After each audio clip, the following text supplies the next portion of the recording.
आज हम सीखेंगे वृत्त क्या है।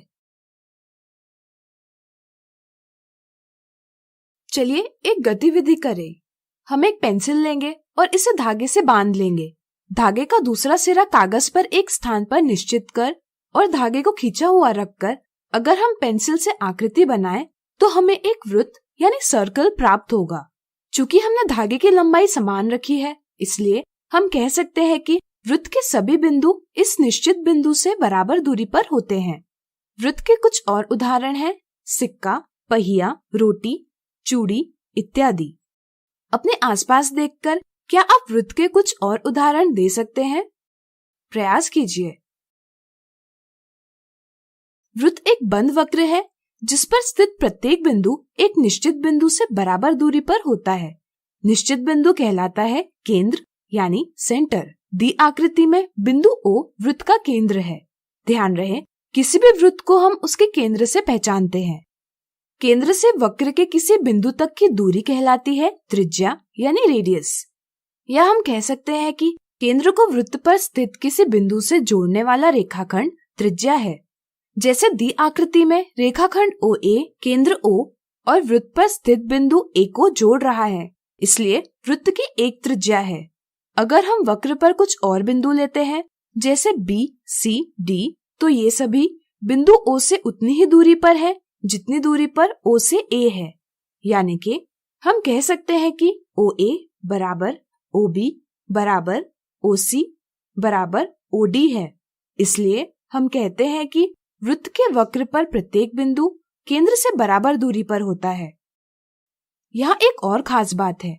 यहाँ हम देखते हैं कि A, O और D तीनों एक ही रेखा में हैं। या हम कहेंगे कि रेखाखंड AD वृत्त के केंद्र O से होकर जा रहा है। ऐसा रेखाखंड एक व्यास यानी डायमीटर कहलाता है। किसी भी वृत्त का व्यास त्रिज्या के 2 गुना होता है। इसी के साथ अगर हम वृत्त के किन्हीं भी 2 बिंदुओं को जोड़ते हैं तो इनसे बनने वाला रेखाखंड वृत्त की एक जिवा यानी कॉर्ड कहलाती है।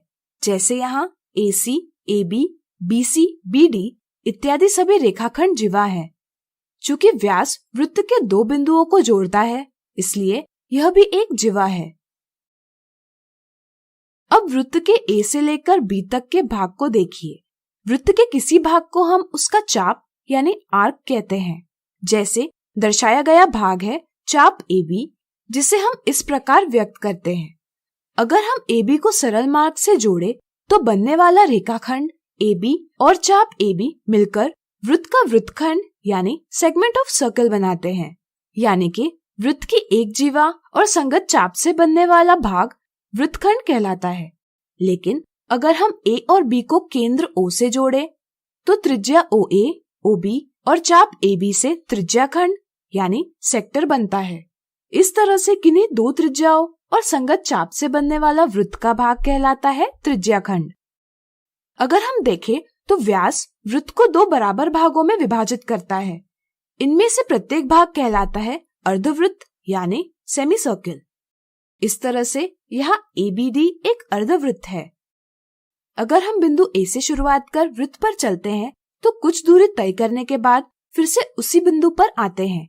वृत्त के परिसीमा यानी बाउंड्री पर चली गई दूरी वृत्त की परिधि यानी सर्कमफ्रेंस कहलाती है। तो आज हमने सीखा वृत्त। अगले वीडियो में त्रिभुज, चतुर्भुज और वृत्त से जुड़े कुछ मजेदार सवालों को हल करेंगे।